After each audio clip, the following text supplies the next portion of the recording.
And he said, why don't you read the Steven Spielberg and Bob Zemeckis, why don't you do this movie? And I told him you couldn't do it, but now I'm letting you do it if you want to do it, so read the script. It was Christmas a few years ago. Michael J. Fox was decorating the tree with his wife, Tracy Pollan, when he wandered into the kitchen.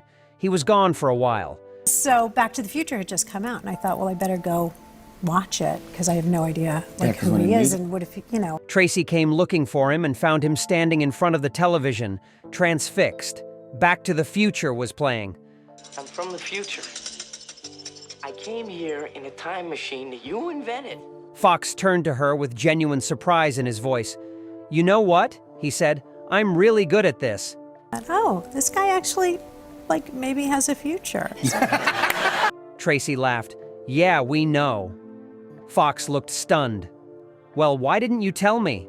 At 63 years old, living with Parkinson's disease for over 3 decades. At 47 years old. And I have to say, Michael J. Fox finally understood what the rest of the world had known since 1985. That Marty McFly wasn't just a role he played. It was lightning in a bottle. A performance so natural, so effortlessly charming, that even he couldn't see his own brilliance. Until that Christmas night when he stopped running and finally watched himself save the world. The role he almost missed. Michael J. Fox wasn't supposed to be Marty McFly. Eric Stoltz filmed 5 weeks of Back to the Future before director Robert Zemeckis admitted it wasn't working. Stoltz was talented, serious, and committed. But he wasn't Marty. Meanwhile, Fox was starring in Family Ties, working 18-hour days playing Alex P. Keaton. Producer Gary David Goldberg called him into his office. Fox thought he was being fired. Instead, Goldberg handed him an envelope from Zemeckis. A few months ago, Bob gave me this script, Goldberg explained. They want you to do a movie. If you want it, we'll make it work. Fox picked up the envelope. He didn't even read it. I love it, he said immediately. He had just signed on to the biggest role of his life based purely on instinct. No script review, no negotiation. Just yes. The schedule was brutal. Fox would film Family Ties from morning until 6, then drive to the Back to the Future set and work until 2 or 3 in the morning. The 6th day I would just work on Back to the Future. Sleep a few hours, repeat, for months. The fear he carried. During filming, Fox was convinced he was terrible. He thought this would all be over soon, he admitted decades later. That they'd see what he'd done, and he'd go back to the back of the pack. The insecurity ate at him. Every take felt like proof he wasn't good enough. Every scene is like evidence of his inadequacy. He was 23 years old, exhausted beyond measure, working 2 full-time jobs simultaneously, and certain he was failing at both. Steven Spielberg, the film's executive producer, had doubts too, specifically about one crucial scene. After Marty returns to 1985 and finds Doc apparently killed by the Libyans, he has to cry. Genuine grief.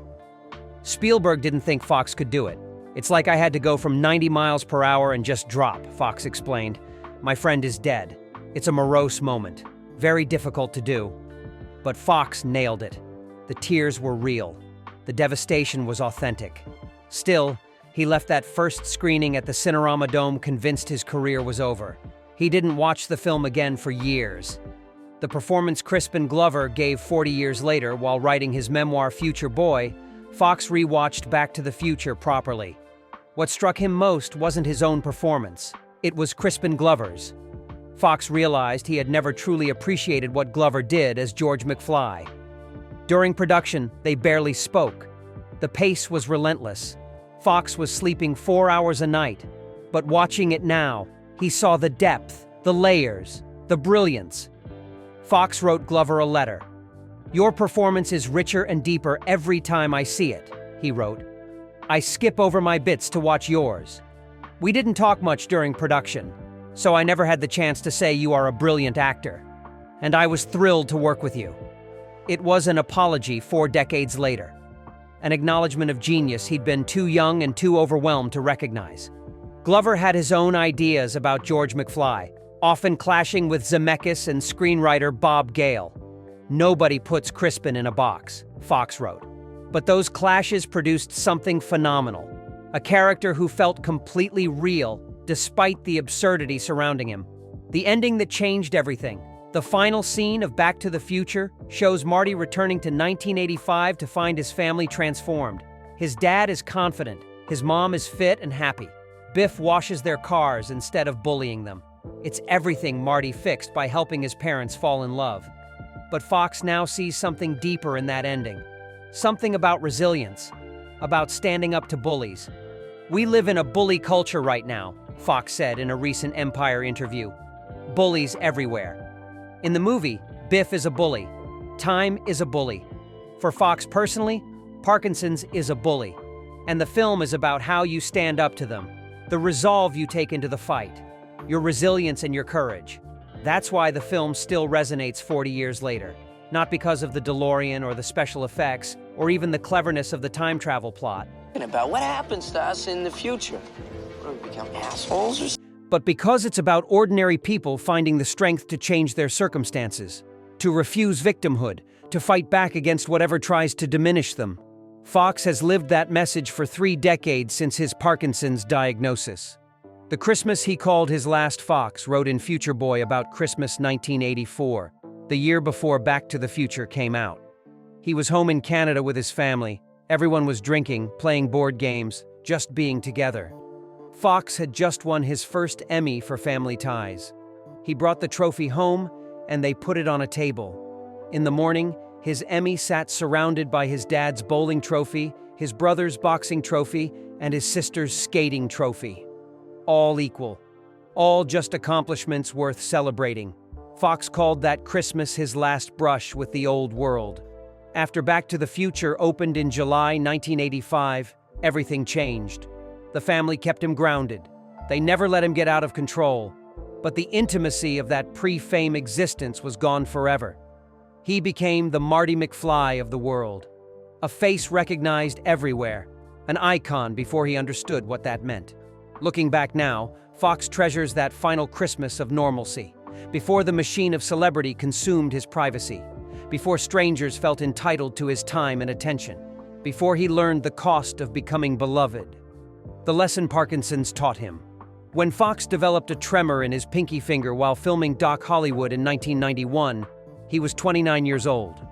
Parkinson's diagnosis came shortly after. He kept it secret for 7 years, terrified it would end his career. But hiding took its own toll. Pretending to be healthy while your body betrays you is exhausting. In 1998, he went public. The outpouring of support shocked him. Parkinson became Fox's greatest teacher. It showed him what Back to the Future had always been about. Amazing storytelling and amazing, like I said, amazing on the part of Bob for having... Standing up to bullies. Fighting back with courage and resilience. The disease is relentless, progressive, incurable. It steals movement, speech, and independence. But Fox refused to let it steal his purpose. He founded his research foundation in 2000.